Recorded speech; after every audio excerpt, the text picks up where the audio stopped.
ఆత్మ సంబంధమైన సంఘాన్ని ఎంచుకో. ఆత్మ సంబంధమైన సంఘానికి వెళ్ళు. ఆత్మ సంబంధమైన సంఘం కొరకు ఖర్చు పెట్టు, ప్రయాసపడు, ప్రయాణాలు చేయి. దేవుడు ఆ ప్రయాస, ఆ ఖర్చు, ఆ శ్రమ, ఆ ఆశ, ఆ కోరికను చూచి ఈ మధ్యాహ్నమే ప్రభు నీ ఇంటికి వచ్చునుగాక.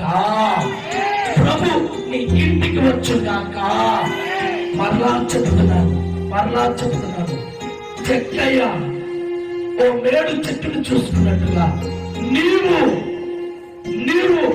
ఓ మంచి ఆత్మీయ సంఘాన్ని చూసుకో.